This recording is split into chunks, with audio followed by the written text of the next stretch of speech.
할렐루야. 네.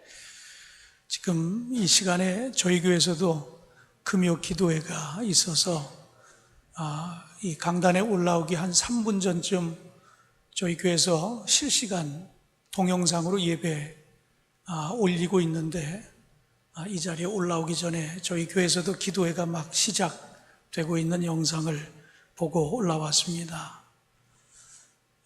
주의를 끼고 하는 집회이기 때문에 사실 담임 목사가 교회를 지키지 않는 것, 어찌 보면 교인들에게는 죄송한 일입니다. 그런데 우리 목사님의 오래전에 요청도 있고, 그래서 저도 또 교회에 양해를 구하고 사흘간의 집회를 인도하러 왔습니다. 참 감사한 것은 앞에서 찬양하는 우리 찬양팀들도 그러하고, 또 우리 7여전도의 이 워십도 굉장히 수준이 높아서 제가 은혜를 받았습니다. 예배를 돕는 팀들, 또 예배를 섬기는 분들이 있어서 이런 귀한 예배가 이루어진다 생각하고 감사를 드립니다. 참고로 이 말씀을 나누다가 우리 교회에서는 사용하지 않는 그 표현인데, 그런 표현이 있더라도 저는 감리교 목사고, 아버님도 감리교회 감독을 지내셨고, 또 저희 큰형님도 미 연합감리교회 감리사를 지내고 또 목사입니다. 뼛속까지 감리교 목사이기 때문에 혹시 제 표현이 좀 여러분들 교회에서 사용하지 않는 표현이라고 해도 좀 양해를 구하고 말씀을 전하도록 하겠습니다. 저는 이제 금년 목회가 34년째 목회 이제 마무리하고 있습니다. 경기도 강화, 지금은 이제 인천시에 편입이 되어 있지만 강화 만이산 밑에서 한 4년 동안 첫 단독 목회를 하고, 그리고 88년도에 주한교회 부담임 목사로 부임을 해서 9년간 부담임 목사를 하고, 그리고 금년이 이제 담임 목사로 21년 차, 그래서 주한교회에서 목사로만 30년 차가 이제 막 끝나가고 있습니다. 제가 담임 목사가 될 때 97년 4월 6일이었습니다.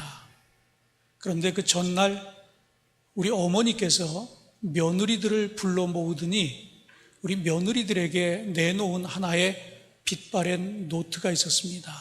그런데 그 노트는 무슨 노트인가 하면 저희 부모님들이 46년 동안 목회를 하셨습니다. 6.25 동란 그때 목회를 시작하셔서 46년 목회를 하고 은퇴하는 그 전야에 며느리들에게 빛바랜 노트 하나를 꺼내서 보여주는 겁니다. 그런데 그 노트가 무슨 노트인가 하면 영적 노트였어요. 46년 동안 목회하면서 내가 어떻게 기도해 왔고, 내가 46년 동안 절기 헌금은 어떻게 하고, 11조 헌금은 어떻게 하고, 감사 헌금은 어떻게 하고, 선교 헌금은 어떻게 하고, 교회 땅을 사고 교회를 3번을 지셨어요.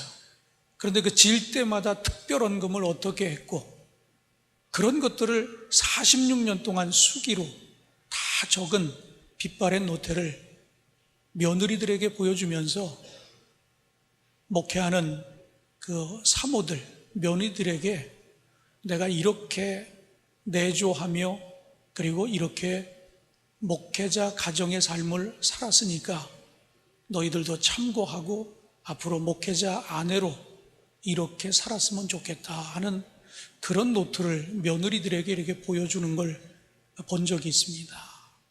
오늘 이 첫 시간 우리 성도들에게 제가 이런 부탁을 하나 드리도록 하겠습니다. 여러분 일기 쓰십니까? 쓰시는 분도 있고 안 쓰시는 분도 있을 거예요. 가계부 쓰십니까? 가계부도 쓰는 분도 있고 안 쓰는 분도 있을 거예요. 아주 여유가 있는 분들은 안 써도 될 거예요.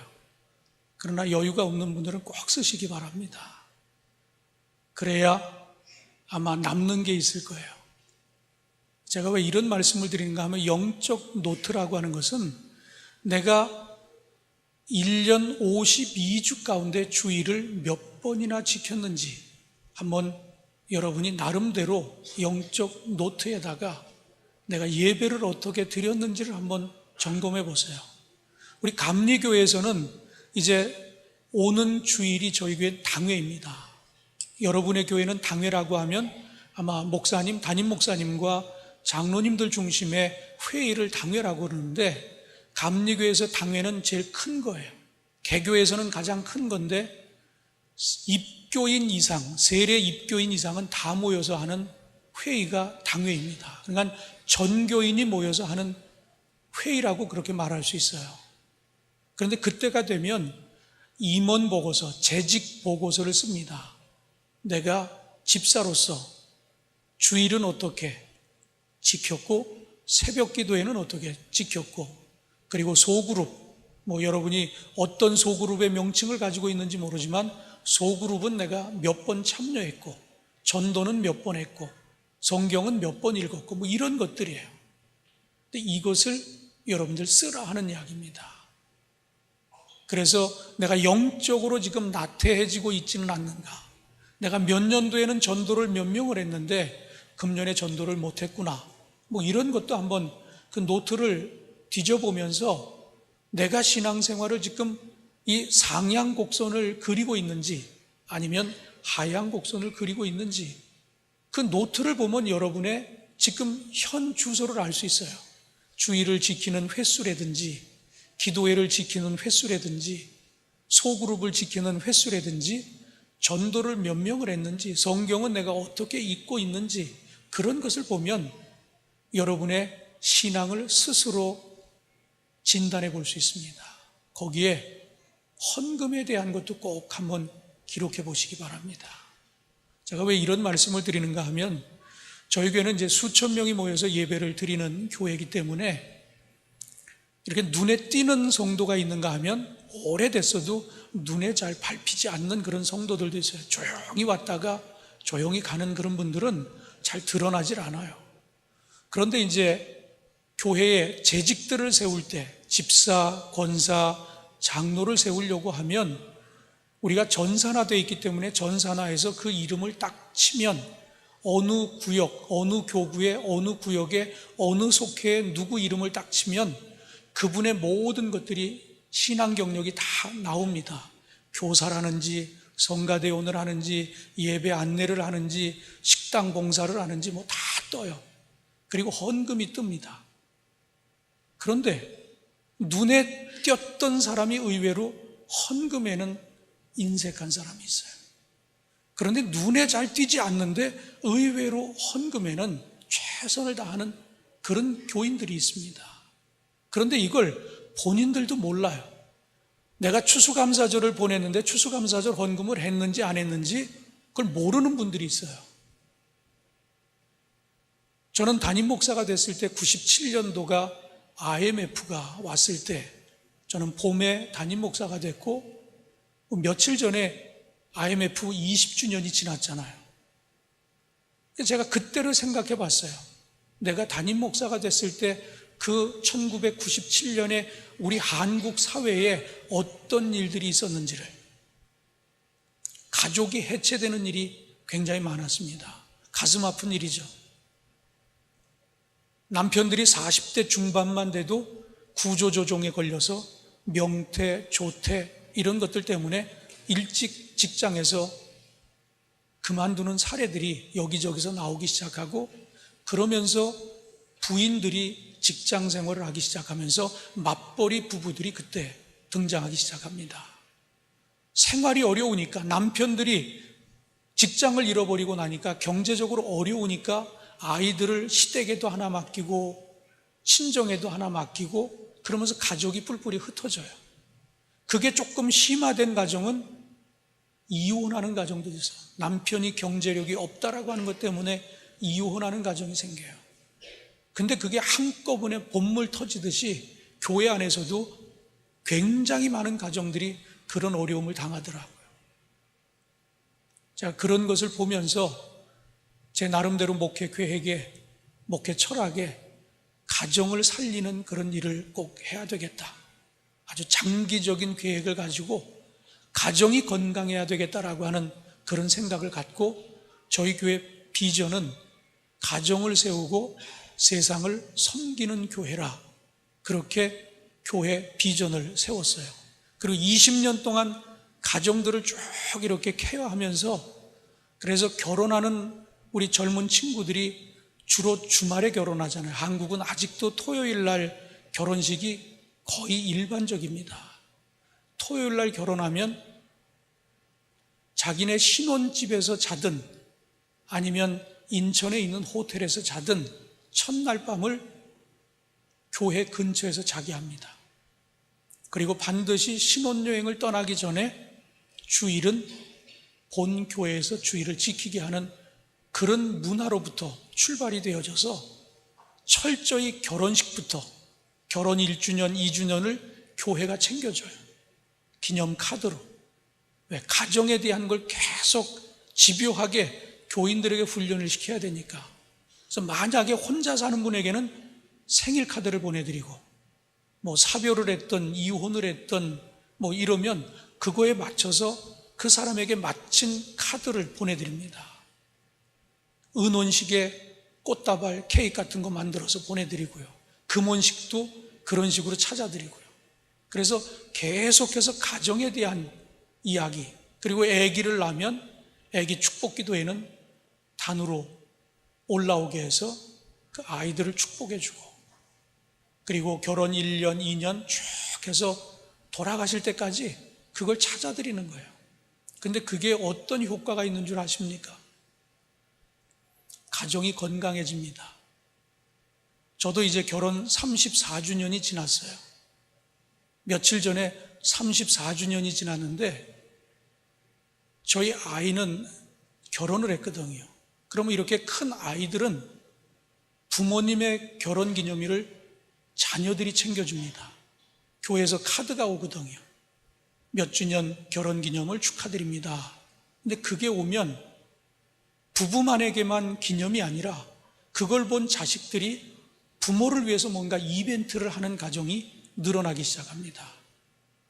그렇잖아요. 부모의 결혼 기념일 아는 자녀들 그렇게 많지 않습니다. 생일은 챙겨드리는지 모르지만 결혼 기념일은 잘 모르고 지나가요. 그런데 우리 부모님의 결혼 기념일이 언제다라고 하는 걸 알기 시작하면 세대 간의 간극이 좁아지기 시작합니다.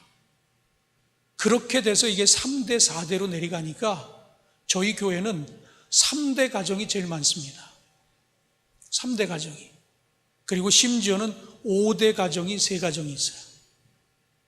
92주년 저희가 지났는데 92주년 지난 교회에 시작부터 지금까지 5대째 교회를 이어나오는 가정이 3가정이 있어요. 근데 그 3가정을 2년 전 90주년에 한번 조사해 봤어요. 몇 명이 교회를 출석하는지. 근데 한 가정은 5대째 내려가니까, 사돈의 팔춘까지 5대째 내려가니까 233명이 나왔어요. 근데 그 233명 중에 저희 교회를 출석하는 가정이 몇 가정인가 봤더니 133명이 나와요. 그러니까 이만큼 정도가, 이 반 정도가 한 가정이 채우고 있는 거예요, 지금. 이게 대단하지 않습니까? 저는 여러분의 교회도 마닐라에서 제일 오래된 교회로 그렇게 알고 있는데, 물론 이렇게 교체가 많이 되는 그런 여러 가지 교포사회 또 지역의 특성이 있다고는 하지만, 저는 여러분의 교회에서도 이렇게 3대, 4대 대를 이어서 부모가 섬기던 교회 자녀들이 또 그 후손들이 이런 좋은 전통이 있는 건강한 교회, 또 건강한 가정, 여러분의 가정이 되기를 주님의 이름으로 축원합니다. 우리 부모님이 영적 노트를 써서 며느리들에게 보여주면서 내가 이렇게 살아왔으니 우리보다도 너희들은 더 잘 살아야 되지 않겠느냐. 거기에 보니까 11조가 몇십 원서부터 시작해가지고 은퇴할 때까지 쫙 수기로 써놓은 거예요. 근데 왜 제가 이런 말씀을 드리는가 하면, 교회에서 재직을 세우려고 집사, 권사, 장로, 데이터를 장로님들은 10년을 뽑아요. 그리고 권사는 5년을 뽑습니다. 집사도 5년을 뽑고, 그 데이터를 놓고 보면 11조가 군데군데 빠져 있어요. 절기연금이 군데군데 빠져 있어요. 본인도 모르는 거예요. 했는지 안 했는지, 최선을 다한 헌금이 아니니까 했는지 안 했는지 모르고 그냥 지나치는 거예요. 근데 나중에 전산으로 딱 떼보니까 거기에 다 나와요. 그리고 휴가철, 명절 이러면 11조가 빠져요. 여러분 아마 웃는 분들은 여러분이 그런 분들일 거예요. 11조를 평소에 100만 원으로 했는데 휴가철이 되면 한 70만 원으로 뚝 떨어져요. 왜? 공무원이나 직장 생활하는 분은 똑같잖아요. 호봉수에 따라서 차이는 있지만 늘 받는 게 똑같은데 그게 어느 때는 뚝 떨어져요. 그건 11조에서 떼어가지고 휴가를 갔거나 11조에서 떼어서 추수감사헌금을 냈거나 이게 한눈에 다 보입니다. 영적 노트를 쓰는 이유가 있다라고 하면 믿음이 상향 곡선을 그려야지 시간이 지나면서 하향 곡선을 그리는 건 이건 하나님이 원하는 모습은 아니라고 생각합니다. 그래서 여러분 이 시간 이후로 꼭 내가 기도 제목들, 누군가를 위해서 중보기도 하는 것들, 그런 것들 꼭 쓰고 응답이 됐는지 안 됐는지 그 결과에 대한 것도 해놓고, 또 전도는 내가 금년 목표를 몇 명을 한다고 했는데 금년에 몇 명의 결실을 맺었는지, 예배는 어떻게 출석하는지, 헌금은 어떻게, 그래서 목표가 있으면 노력을 하게 돼 있거든요. 내가 금년에 더 열심히 살아서 하나님 앞에 더 크게 헌신하겠다라고 하는 목표가 있으면 바르게 살고 열심히 삽니다. 그러나 목표가 없으면 대충 설렁설렁 그러면 내 삶이 건강해지질 않아요. 여러분들 꼭 영적 노트를 쓰시기를 주님의 이름으로 축원합니다. 오늘 저는 첫 시간에 여러분과 함께 내 발에 신을 벗으라 하는 그런 말씀의 제목, 출애굽기 3장 5절 한 절입니다. 그러나 오늘 메시지는 이 5절 이하에 있는 본문들이 계속 우리가 한 번씩 읽어봐야 돼요. 5장, 이 3장을 펴놓으시고 말씀 중간중간에 이 3장에 기록되어 있는 하나님과 모세와의 대화를 우리가 한번 직접 읽어보면서 참 모세 어떻게 보면 꽤 괜찮은 사람 같았는데 야, 이거 보니까 모세 형편없구나. 그런데 그 모습이 나라고 하는 걸 발견할 수 있을 거예요. 오늘 그런 말씀을 좀 함께 나누려고 합니다. 저는 모태신앙입니다. 어머니 뱃속에서부터 목회자 가정에서 태어나서 모태신앙이에요. 아마 여기도 모태신앙이 있을 겁니다. 그러나 여기 마닐라라고 하는 곳에 와서 처음으로 신앙생활하는 그런 분들도 분명 있을 겁니다.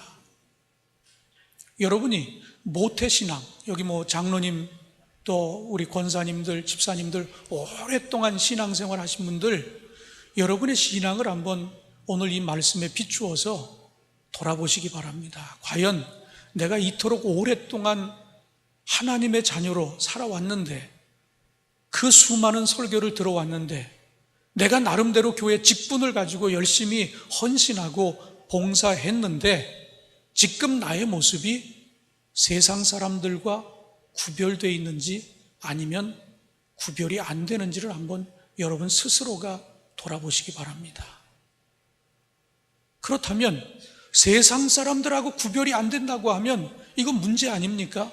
내가 그렇게 열심히 새벽 제단을 쌓고 설교 말씀을 적고 많이 듣고 많이 읽고 나름대로 교회에서 헌신도 했는데 왜 나에게 이런 변화가 일어나지 않는 것일까? 이유가 뭘까라고 하는 것을 오늘 이 말씀에 한번 여러분 스스로를 돌아봤으면 하는 겁니다.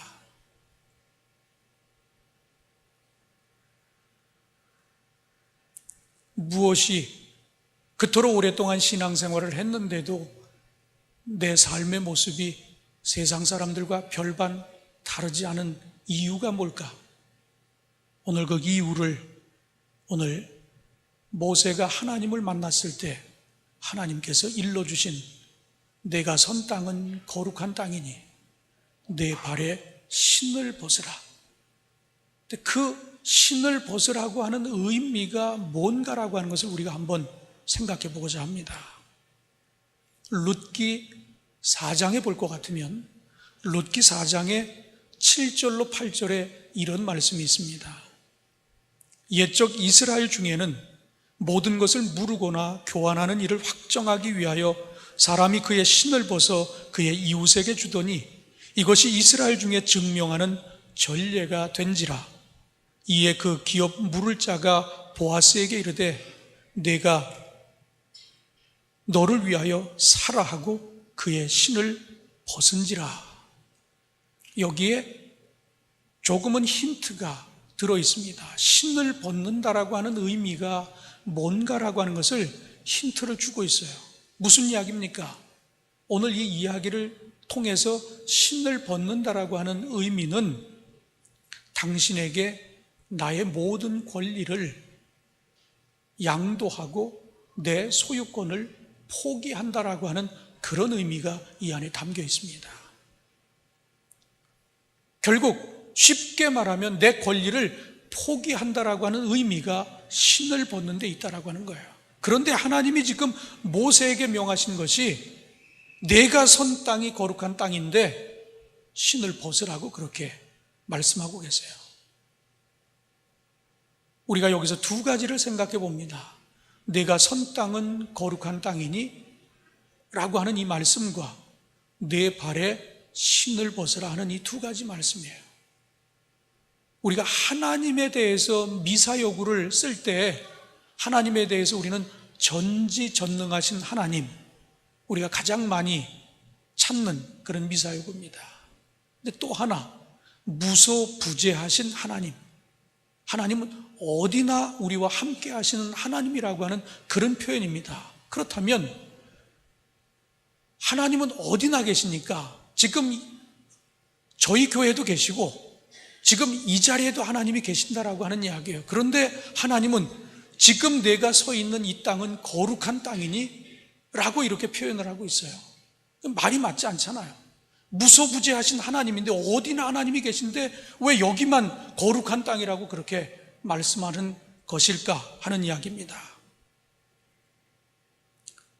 여기에는 우리 하나님께서 뭔가 특별한 이유가 있어서 이런 표현을 하신 것이 아닌가, 그런 생각을 우리가 가질 수 있습니다. 어디나 계시는 하나님이 내가 선 땅은 거룩한 땅이니 신을 벗으라, 왜 그런 말씀을 주셨을까 하는 이야기입니다. 이것은 큰 의미를 우리에게 던져주는데 결국 모세에게 있어서 뭔가 아직도 모세가 하나님 앞에서 내려놓지 못한 부분이 있다라고 하는 것을 그에게 일러주고 있는 겁니다. 우리가 알고 있는 모세는 하나님의 부름을 받고 그 하나님의 부름을 받기 이전에 애굽에서의 삶을 우리가 한번 가만히 돌아보면 애굽에서의 바로의 공주의 아들로 살아갈 때의 모습, 그 40년의 모습을 보면 굉장한 걸 누리고 있었어요. 권력도 갖고 있었고 명예도 갖고 있었고 그 왕가의 후손의 자격으로 들어간 거니까 가지고 있는 모든 금은보화가 다 그의 것이라고도 볼 수 있어요. 힘 있는 사람에게는 어떤 즐거움도 다 누릴 수 있는 게 힘 있는 사람입니다. 그런데 애굽에서 나올 때 그는 그 모든 것들을 내려놓은 사람입니다.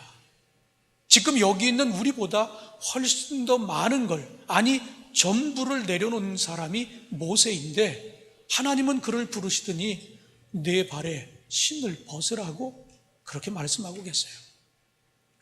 우리가 볼 때는 훌륭한데 많은 걸 내려놨고 아니 다 포기한 것 같은데 왜 하나님이 그에게 신을 벗으라고 모든 권리를 양도하고 포기하라고 하는 말씀에 신을 벗으라고 하는 말씀을 왜 하셨을까라고 하는 이야기입니다. 그렇다면 모세가 아직도 내려놓지 못한 것, 모세가 아직도 포기하지 못한 게 뭘까요? 자, 이제 우리 본문으로 가서 출애굽기 3장 여러분 한번 열어보시고 10절에 하나님이 이렇게 모세를 부르시며 말씀하십니다. 이제 내가 너로 바로에게 보내어 너에게 내 백성 이스라엘 자손을 애굽에서 인도하여 내게 하리라. 무슨 이야기입니까? 하나님이 사명을 주신 거예요. 그를 부르십니다. 컬링하시고 그에게 미션을 주신 거예요. 그런데 그 미션을 주시는 하나님 앞에 11절에 바로 이어서 모세가 뭐라고 이야기하고 있습니다. 우리 한 목소리로 11절 시작.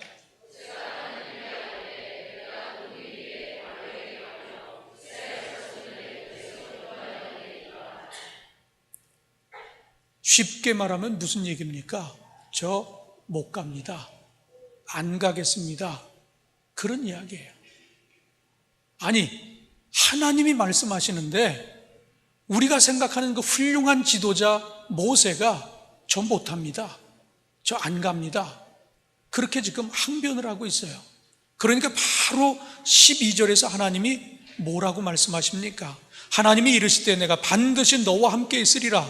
내가 그 백성을 애굽에서 인도하여 낸 후에 너희가 이 산에서 하나님을 섬기리니 이것이 내가 너를 보낸 증거니라. 못 간다고 하니까 확신을 심어주는 거예요. 내가 너와 함께 할 테니까 가라고 또 한 번 권면하십니다.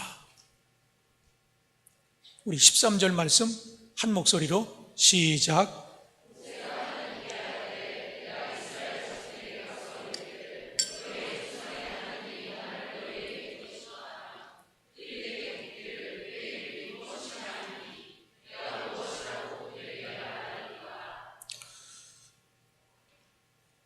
여러분, 이게 모세의 대답이라고 생각이 됩니까? 하나님이 한 번 부르시고 가라 했는데 못 갑니다. 그러니까 하나님이 내가 너와 함께 할 테니까 가라고 그렇게 했는데 또 이 말씀을 보니까 내가 가서 무슨 얘기를 할 수 있냐고 결국은 그래도 못 갑니다.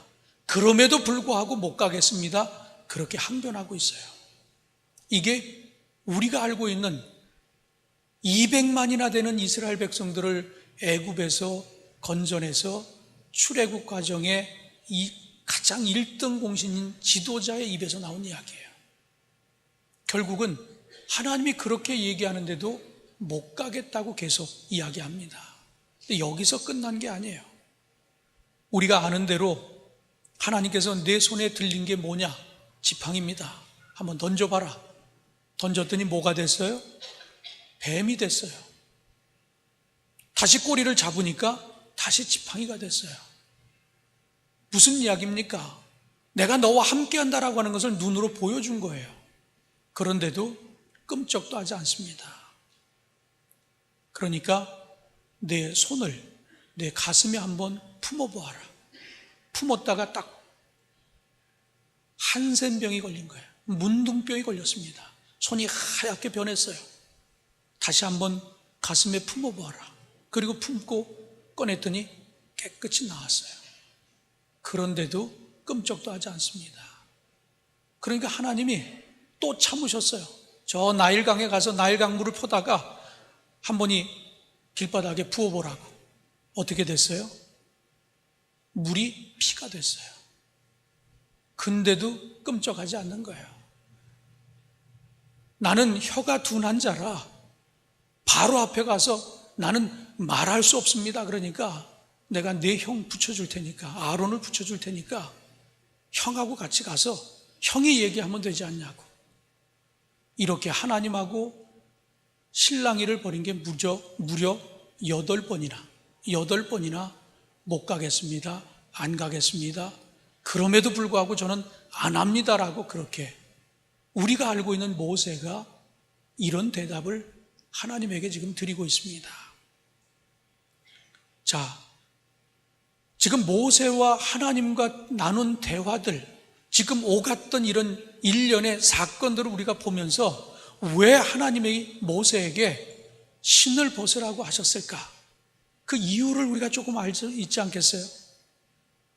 우리가 알기에는 대단한 인물로 아는데 왕가의 후손인 것도 포기했으니까 무슨 뭐 권력도 명예도 부도 그 힘 있는 사람들이 그 당시에 즐길 수 있는 모든 정욕도 다 내려놨으니까 모든 걸 다 내려놓은 훌륭한 사람 같은데 하나님은 그 사람에게 뭔가 아직도 내려놓지 못한 부분이 있다고 신을 벗으라고 그랬는데 이 이야기들을 쭉 들어보니까 모세가 아직도 내려놓지 못하고 포기하지 못한 부분이 있다라고 하는 것을 우리가 이 이야기 속에서 발견하게 되어집니다. 모세의 문제가 뭐라고 생각하십니까? 그가 세상의 모든 권리는 포기한 것 같아 보였지만 여전히 자신의 삶에 대한 권리, 자신의 의지에 대한 권리만큼은 아직 포기하지 않고 있었다라고 하는 것을 이야기해 주고 있어요. 모세는 하나님과의 대화 속에서 하나님에 대해서 주님이라고 이렇게 표현을 하는 것을 보면 뭔가 그에게 분명 믿음이 있어 보입니다. 그런데도 불구하고 못 갑니다. 안 가겠습니다. 계속해서 8번씩이나 하나님에게 그런 대답을 올렸습니다. 결국 주님이라고 하는 표현은 나는 종이라는 뜻이거든요. 내가 하나님을 주인으로 섬기겠다라고 하는 건 주님의 명령이면 다 따르겠다라고 하는 얘기인데 오늘 이 대화를 보면 주님이라고 표현은 했지만 주인의 말을 지금 따르지 않고 있거든요. 계속 못하겠다고 그렇게 이야기하고 있습니다. 여전히 자신의 생각과 그리고 자신의 의지와 자신의 판단을 붙잡고 있었다라고 하는 것을 오늘 우리에게 이야기해 주고 있어요. 그렇다면 이제 이 말씀을 여러분 개인의 삶에, 여러분 신앙에 한번 적용해 보시기 바랍니다. 나는 과연 이 모세의 이런 행위를 보면서 참 어리석다라고 할 만한 자격이 내게 있는지, 하나님의 부름에 대해서 나는 몇 번째 가서 순종하고 하나님의 부름에 응했는지 여러분 한번 돌이켜 보시기 바랍니다. 저는 주한교회 67년도에 갔어요. 제가 초등학교 때 갔습니다. 그러니까 67년도에 갔으니까 정확하게 금년이 50년이 되는 해예요. 그러니까 한 교회에서 초등학교, 중고등학교, 대학교, 그리고 군대, 그리고 결혼, 그리고 지금 목사로 30년, 50년을 제가 주한교회에서 있어요. 그러니까 주한교회는 제 모교이기도 하고 제가 담임 목사니까 주한교회 담임 목사이기도 하고, 제가 50년 이렇게 한 교회를 섬기면서 쭉 봐온 결과 중에 하나는 한 교회를 오래 다닌 사람들이 고집이 셉니다. 왜? 이 교회에 대해서 누구보다도 잘 알거든요. 어떤 부서든 내가 속해서 성가대를 수십 년 하는 분들도 있고 교사를 수십 년 하는 분들도 있고 뭐 여선교회를 수십 년 하는 분들도 있으니까 오랫동안 해왔던 관행이 있어요. 시대가 바뀌었는데도 그걸 잘 안 바꿔요. 목사도 마찬가지입니다. 내가 잘하니까. 근데 바로 그런 부분들, 오래됐다라고 하는 걸 장점으로 생각하지만 그게 시대적으로 안 맞을 수도 있다는 얘기예요. 그래서 저는 부목이 셋 있을 때 부목사를 했어요. 지금은 저희 교회 부목사가 8분이 계십니다. 그리고 영어 예배 캠퍼스에 영어 목사님 한 분 계시고 교회 성서 박물관이 있는데 박물관 관장으로 목사님이 한 분 계시고 목사가 풀타임이 11명이에요. 거기 수련 목회자, 전도사, 파트, 그러면 목회자가 많아요. 늘 회의를 해요. 회의를 하다 보면 담임 목사 생각하고 부교육자 생각하고 세대 차이가 있다 보니까 다를 수 있어요. 그렇다고 내 주장하지 않습니다. 젊은 사람들 얘기를 많이 들어줘요. 그래야 교회가 다음 세대를 열어갈 수 있기 때문이에요.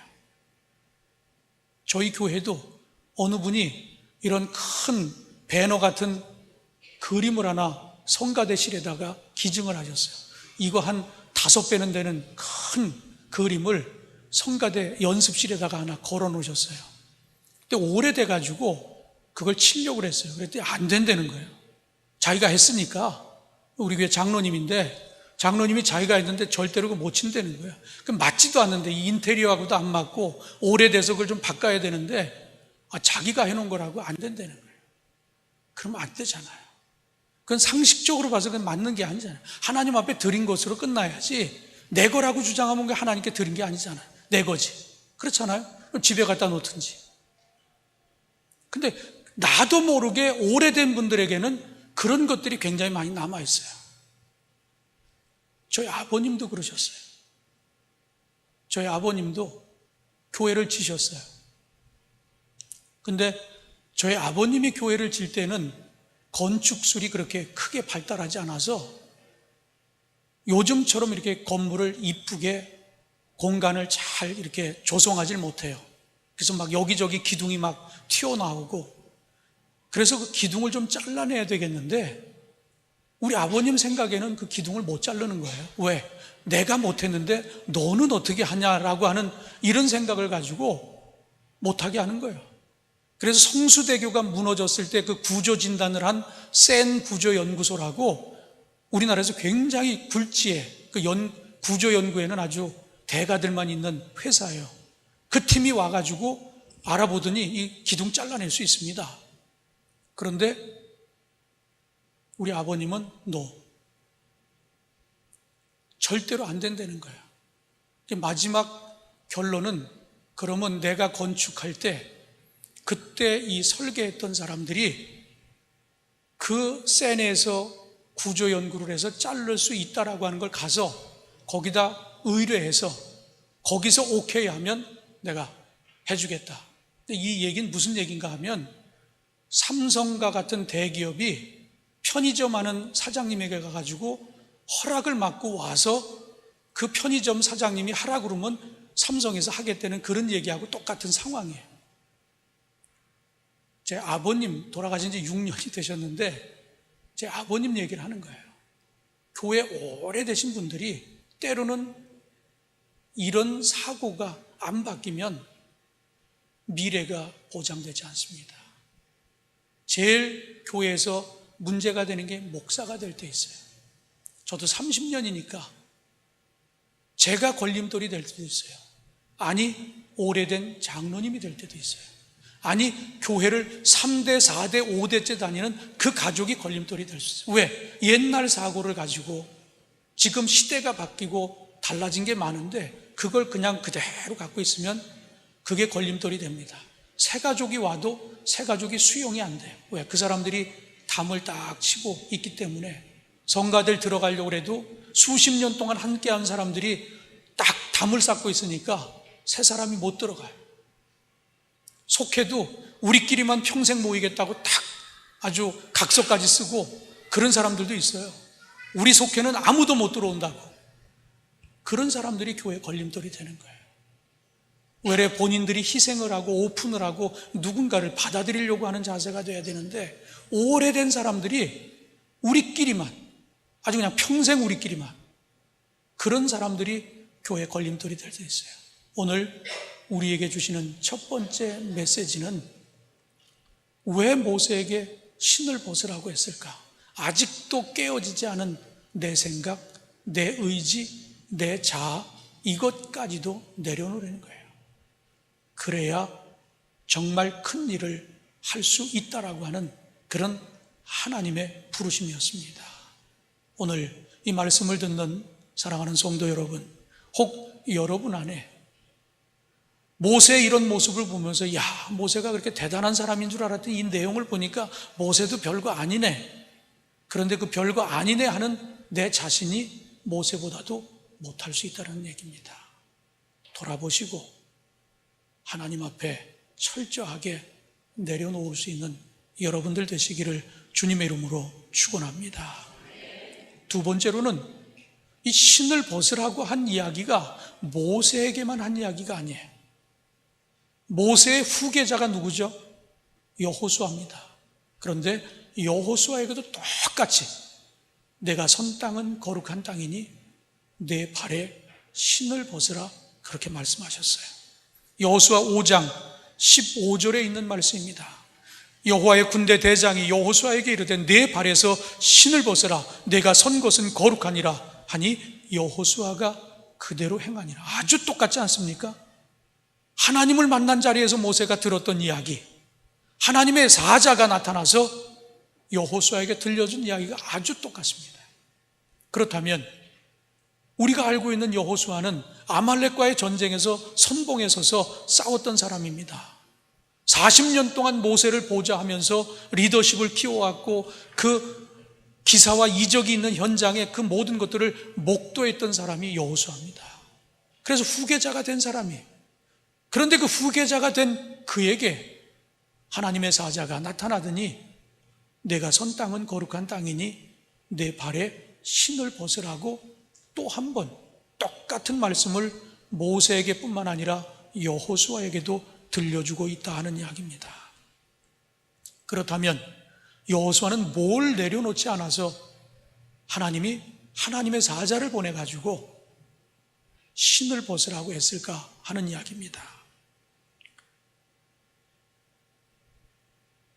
하나님의 사자가 나타나서 신을 벗으라고 했을 때 여호수아의 반응입니다. 13절 말씀에 보면, 여호수아 5장 13절 말씀에 보면 여호수아가 여리고에 가까이 이르렀을 때에 눈을 들어본 즉 한 사람이 이 칼을 빼어 손에 들고 마주서 있는지라. 여호수아가 나아가서 그에게 묻되 너는 우리를 위하느냐 우리의 적들을 위하느냐. 처음에 알아보지를 못했어요. 내 편인지 적인지 그걸 묻고 있는 겁니다. 그렇다면 왜 이런 하나님의 군대 대장을 알아보지 못한 이유가 뭘까? 지금 여호수아는 고민에 빠졌어요. 요단을 건넜습니다.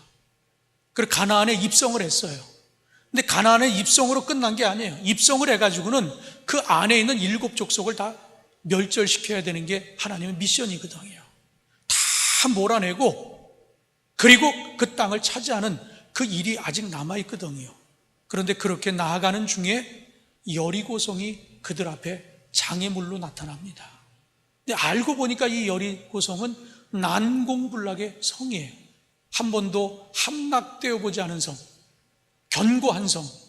그리고 지난 40년 동안 이스라엘 백성들이 광야를 올 때 그들의 하나님이 그들에게 보여주셨던 이야기를 듣고는 성을 더 강하게 보강하고 군인들을 정예화시키면서 무기를 개발하고 아주 튼튼하게 이를 데 없는 그런 성을 만들어놨는데 지금 여호수아와 이스라엘 백성들이 건너서 여리고성을 만나게 됐습니다.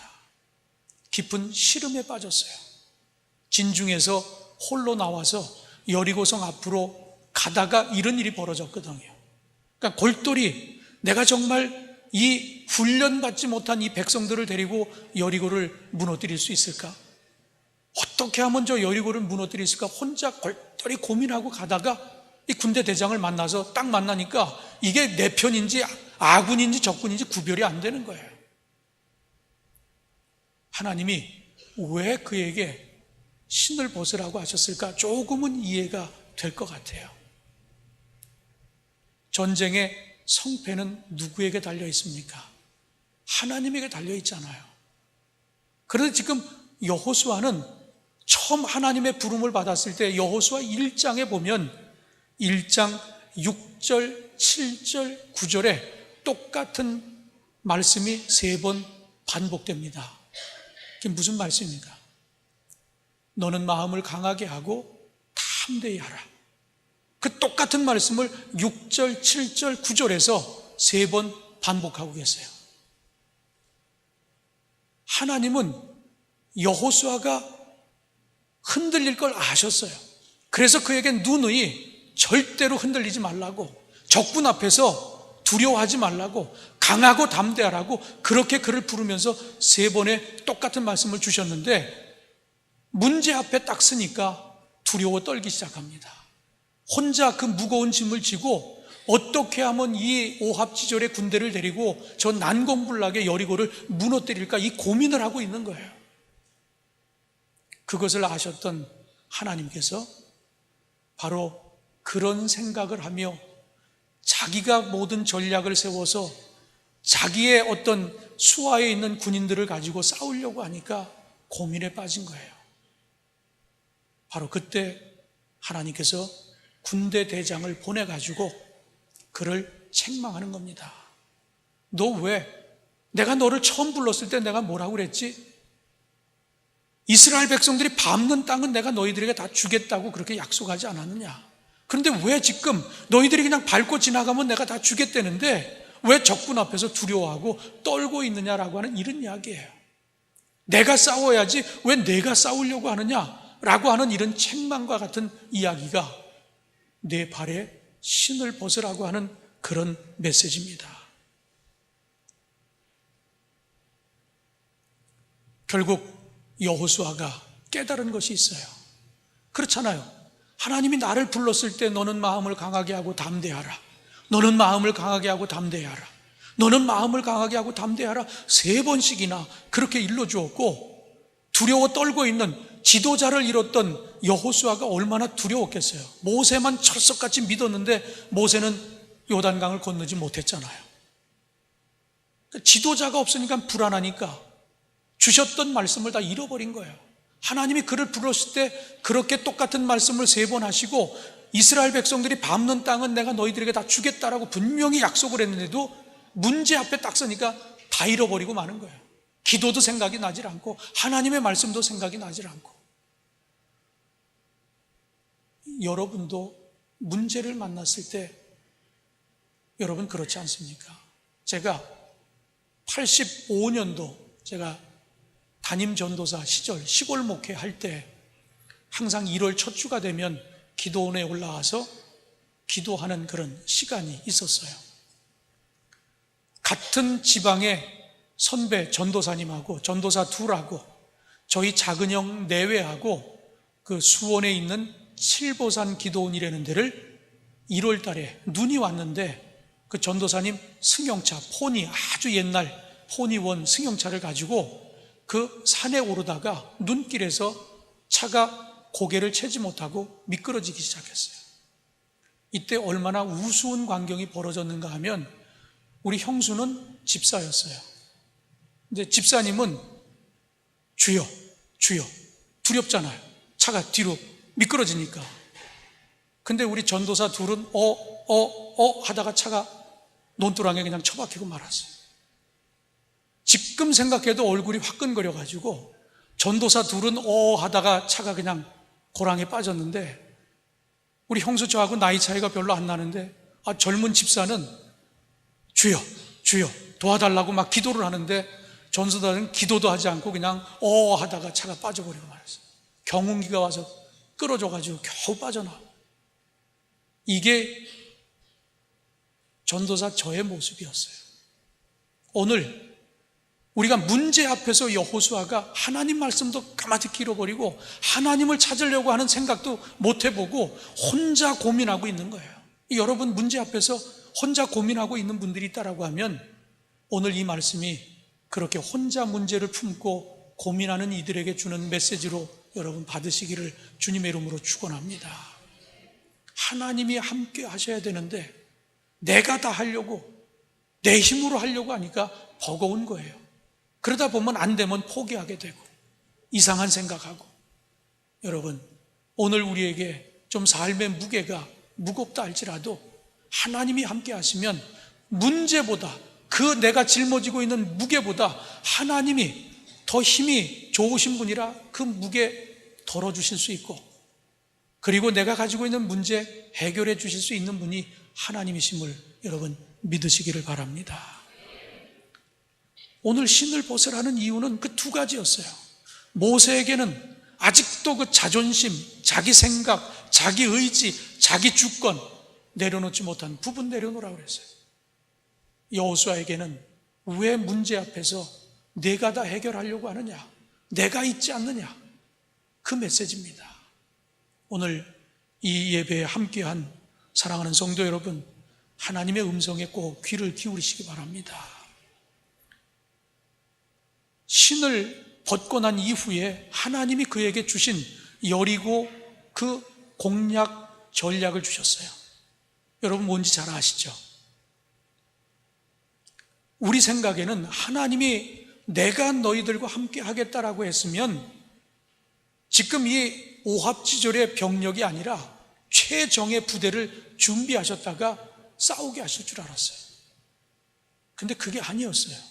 하나님이 주신 전략은 제사장들을 앞세우고 일주일 동안, 엿새 동안은 하루에 한 바퀴씩 그냥 아무런 행위 없이 이스라엘 백성들이 여리고 성을 한 바퀴씩 돌라고 하는 이야기예요. 그리고 마지막 날 일곱째 날이 되면 제사장이 양각 나팔을 불면 함성을 소리를 치라고. 그게 전략의 전부였어요. 이 상식적으로 맞지 않잖아요.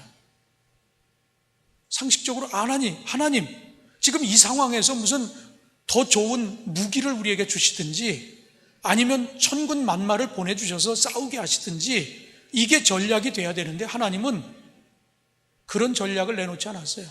그냥 백성들을 앞세워서 하루에 한 바퀴씩, 그리고 마지막 날 양각 나팔을 제사장들이 불면 함성을 지르라고. 그게 전부였어요. 그렇다면 하나님이 여호수아에게 신을 벗으라고 한 본래 취지가 뭘까? 하나님 말씀에 순종하라고 하는 거예요. 내가 준 이야기가 있잖아요. 하나님이 주신 이야기가 뭡니까? 너희들이 밟고 지나가는 그 모든 땅을 내 백성들에게 주겠다고 약속했으면 아무리 문제가 있어도 하나님 말씀을 순종했으면 두려워 떨 필요가 없었거든요. 근데 말씀을 잃어버리고 나니까 두려움이 오는 거예요. 그에게 신을 벗으라고 하고 그에게 준 말씀은 다른 말씀이 아니에요. 전략 같지 않은 말씀을 하셨지만 믿으라는 겁니다. 말씀에 순종하라고 하는 이야기예요. 순종하고 그대로 따라했어요. 뭐 군사가 와서 싸운 것도 아니고 신무기가 있는 것도 아니고 하려는 대로 했더니 정말 성이 무너진 줄로 믿으시기를 바랍니다. 순종하라고 하는 이야기예요. 순종이 제사보다 낫다라고 하는 이야기가 바로 이런 부분에서 우리에게 다시 한번 그 메시지를 생각해 하는 것입니다. 마지막으로 신을 벗는다라고 하는 것이 이 모세와 여호수아 그리고 그들만도 못한 우리들에게 주는 메시지가 과연 뭘까 하는 이야기입니다. 민수기 20장에 볼 것 같으면 이스라엘 백성들이 광야를 지나다가 물이 없어가지고 모세에게 반기를 듭니다. 목이 마르다는 거예요. 가축들도 목마르다는 겁니다. 물을 달라고 요구합니다. 그런데 이게 처음이 아니거든요. 홍해 앞에서도 불만이 터졌고, 그리고 마라의 쓴 물 앞에서도 불만이 터졌고, 가는 데마다 문제만 만나면 하나님 앞에 그냥 왜 우리를 애굽에 있게 하지, 여기 광야로 내몰아 가지고 이렇게 못 살게 하냐고, 이렇게 배고프게 하냐고, 왜 이렇게 갈증나게 하냐고 계속해서 문제를 삼으니까 모세가 인간인지라 화가 났어요. 물을 달라고 하는 그들에게 화가 나서 어떤 행동을 합니까?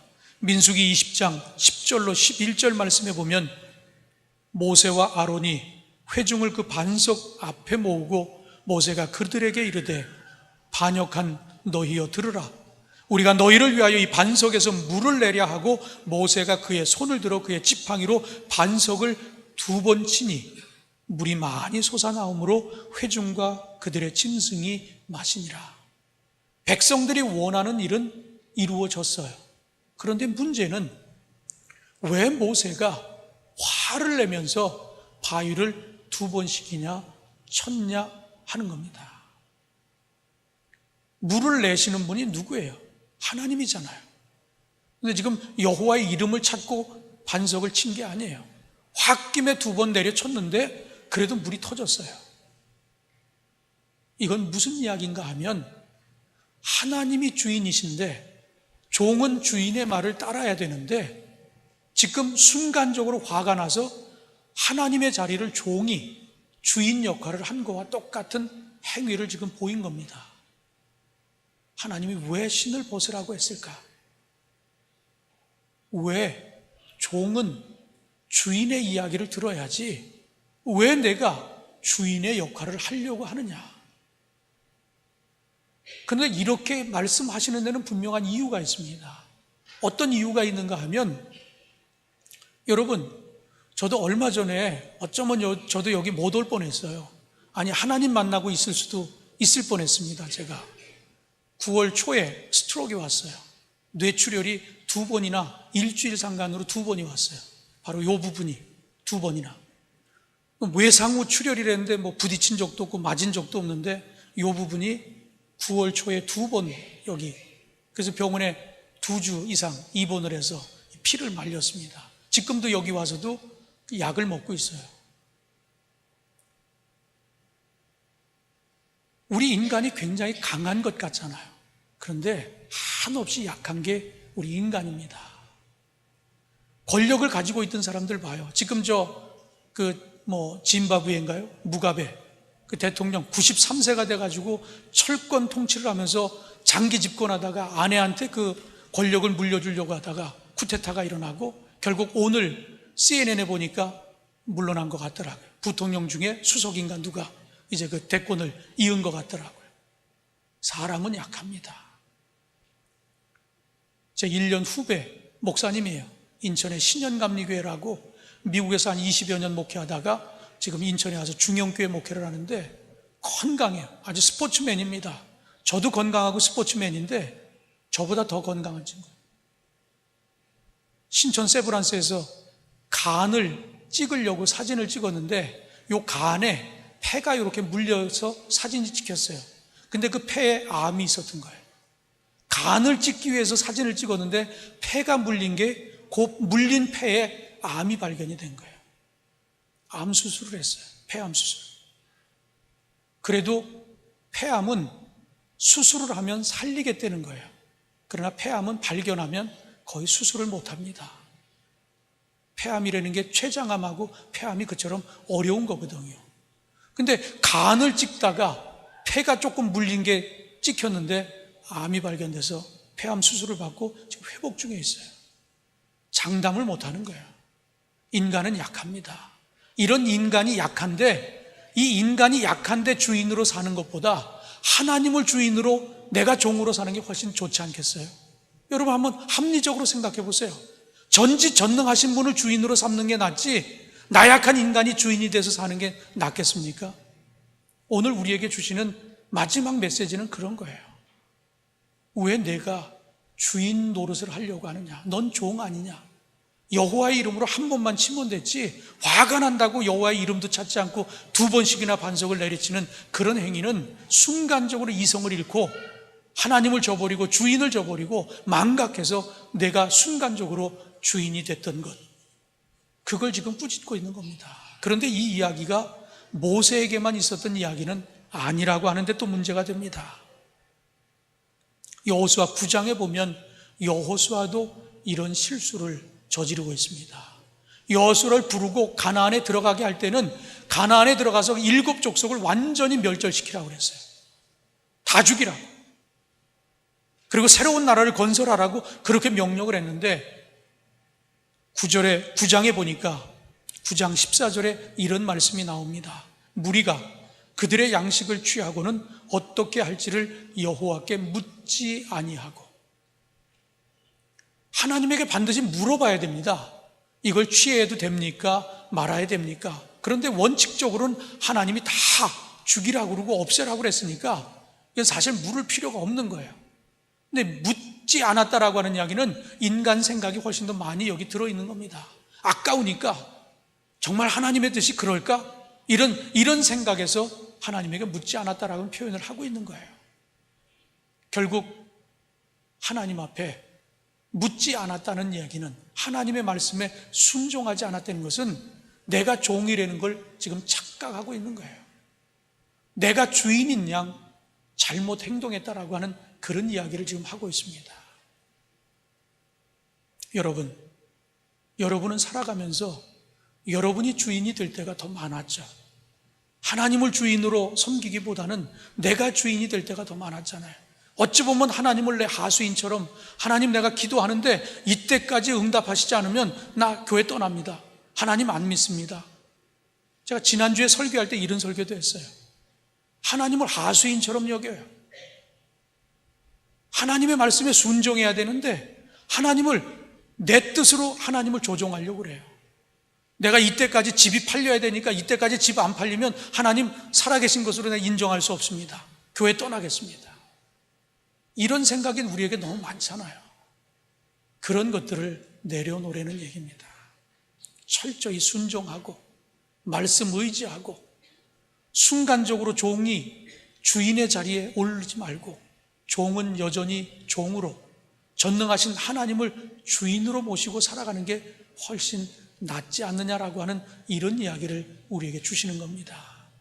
오늘 이 집회에 참석한 사랑하는 성도 여러분, 여러분 안에 아직도 내려놓지 못한 부분들이 있다라고 하면 내 자아, 내 생각, 여러분 신을 벗으시기를 주님의 이름으로 축원합니다. 그렇게 말씀하셨는데도 불구하고 말씀을 잃어버리고 내 뜻대로 살려고 했던 불순종했던 모습이 아직도 내 안에 있다고 하면 그 신도 여러분 벗기를 주님의 이름으로 축원합니다. 순간순간 내가 종이라는 사실을 잃어버리고 주인의 역할을 했던 그런 때가 얼마나 많이 있어요. 하나님은 오늘 그것마저도 내려놓으라고, 나약한 내가 주인으로 사는 것보다 전지전능한 우주 만물을 창조한 창조주가, 그리고 이 모든 것들을 섭리하시는 하나님이 내 주인으로 있는 것이 더 낫지 않겠니? 내가 필요로 할 때 내가 채워주는 게 낫지 내 힘으로 채우려고 하는 것보다. 그런 말씀을 우리에게 주시는 겁니다. 우리 청소년들, 오늘 우리 성도님들, 오늘 이 말씀을 통해 그동안의 여러분의 신앙을 한번 돌아보세요. 순간순간 말씀을 잃어버리고 내 의지, 내 자아, 내 어떤 주관이 앞서고 내가 주인이 되고 이런 것들 다 내려놓고 오늘 주님 앞에서 여러분 신을 벗는 그런 은혜가 있기를 주님의 이름으로 축원합니다. 기도하겠습니다. 하나님, 그렇게 많은 예배를 드리고 말씀을 듣고도 삶의 변화가 없습니다. 이제 신을 벗으려 합니다. 내 생각, 내 의지 다 내려놓으려 합니다. 오늘 이 시간 저희들의 기도에 응답하여 주시옵소서. 이제 내 권리도 내려놓기를 원합니다. 말씀에 순종하기를 원합니다. 하나님을 아버지라 부르며 예수님을 주님이라 부르며 이제 나는 종으로 하나님의 백성으로 살기를 원합니다. 오늘 우리가 함께 기도할 때 이런 기도의 제목을 붙들고 뜨겁게 기도하게 하여 주시옵소서. 철저하게 내려놓는 시간 되게 하시고 철저하게 하나님을 하나님으로 인정하는 시간이 되게 하여 주시며 내가 하나님의 자녀요, 하나님의 백성이요, 주님의 종이라고 하는 정체성을 깨닫는 시간 되게 하여 주시옵소서. 우리 주 예수 그리스도의 이름으로 기도하옵나이다. 아멘.